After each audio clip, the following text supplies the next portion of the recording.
Reproductive tissues like our eggs and endometrium, the lining of the uterus, are extremely energy demanding places. They require a lot of ATP that is generated from these mitochondria.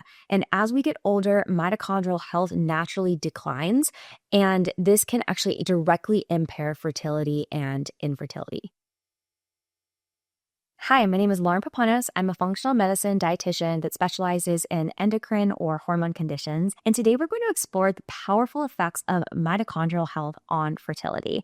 Now, you may have heard of mitochondria before as the powerhouses of our cell, where within our cell we generate energy. But you might not know that these mitochondria play a key role in the fertility process because reproductive tissues like our eggs and endometrium, the lining of the uterus, are extremely energy demanding places. They require a lot of ATP that is generated from these mitochondria. And as we get older, mitochondrial health naturally declines, and this can actually directly impair fertility and infertility. And as we age, mitochondria decline both in number as well as in quality. This is one of the key pieces of fertility. Today, we'll explore some of the key things that you can incorporate to support mitochondrial function and some of the things that we want to look at eliminating from our lifestyle that can actually weaken or impair our mitochondrial health. Now let's get into it. When we talk about diet and how it relates to mitochondrial health, one of the key pieces is improving our blood sugar control. When we have these blood sugar roller coasters that are happening throughout the day where we're hitting these very large highs or hyperglycemic, high blood sugar environments, followed by hypoglycemic or low blood sugar environments, this roller coaster effect can very much dampen our mitochondrial function. So we want to ensure that we have a stable blood sugar throughout the day, that there's just little blips within our blood sugar from each meal that we consume, but that we're never hitting these big lows and that we're never having large highs happen.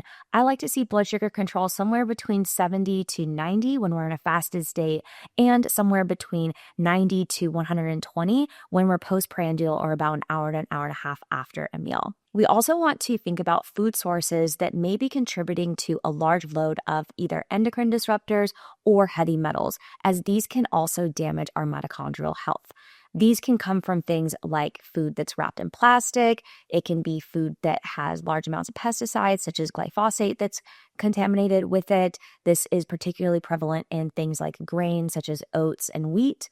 And we can also look at heavy metals being a contributing factor. Heavy metals are in large quantities in large fish like tuna and shark. Swordfish as well is in that list, as well as anything that's in a plant that's concentrated. There's many resources that we have within my podcast as well as on our blog at functionalfeeling.com where we explore some of these main food sources. But things like spices and protein powders that are plant-based can be big sources of these heavy metals. There are particular nutrients that are also incredibly supportive for our mitochondrial function. You might have heard of CoQ10 before. Think of CoQ10 as like the gas in our mitochondrial tank. It's helping to be able to make more of that ATP or energy. So it's an important piece of a fertility supplement protocol. We also want to incorporate things like L-Carnitine. L-Carnitine is naturally found in meats, but also can be something supplemented.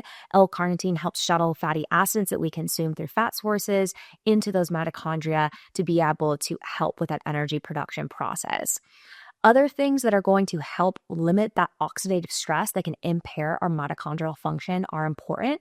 This could include things like NAC, N-acetylcysteine, or glutathione. N-acetylcysteine is just that precursor form of glutathione, as well as antioxidants like vitamin E. They are really important for helping protect our cells from that oxidative stress that then go on to damage our mitochondrial function. Some lifestyle strategies that can help support our mitochondrial function include exercise. Particularly strength training is incredibly helpful for improving actually the number of mitochondria through a process called mitochondrial biogenesis. Plus, when you strength train, you're supporting lean muscle tissue growth, and the more muscle tissue we have, the better glucose disposal, so ultimately the better blood sugar regulation, which then in turn, like I mentioned earlier, also is improving our mitochondrial function. You may have also heard of the benefits of red light therapy on mitochondrial function. Red light therapy, both near and far infrared light, actually help improve and stimulate mitochondria through a process called cytochrome C oxidase. And this has been shown to not only improve mitochondria and mitochondrial function, but also reduce that oxidative stress that can damage or weaken our mitochondria. We also want to ensure that we're sleeping adequately. I know that that sounds so simple, but so many of us aren't getting just the basic 7 to 9 hours of quality sleep per night. And sleep is a key piece to regulating our oxidative stress levels, but also helping with melatonin production. And melatonin is that sleepy hormone that's made in the evening time. Melatonin is one of the most powerful antioxidants that actually can help combat that oxidative stress and improve mitochondrial function. However, when we are utilizing electronics, such as we're watching TV or on our phone, or we have really bright lights on in the evening time, that can actually decrease the amount of melatonin that's made. So supporting our circadian rhythms by trying to follow a light schedule in the morning time where we are getting natural sunlight on our eyes within that first hour of waking, and also trying to limit electronic use and keeping a dark environment in the evening hours, about an hour to 2 hours before going to bed, is going to be key to regulating that circadian rhythm that ultimately supports our melatonin production. And finally, as I mentioned earlier, we want to reduce and eliminate those heavy metals and endocrine disruptors that can damage our mitochondrial function. There are key things that we can add in to be able to help our body bind up and chelate or decrease the absorption of things like heavy metals. One of those are herbs, particularly herbs such as cilantro, chlorella, and parsley are great heavy metal chelators that you can incorporate into salads or any type of dish that you're consuming. You can also supplement with chlorella tabs, and this can be something that's added into a smoothie or beverage that you're consuming each day to be able to help with that chelation process.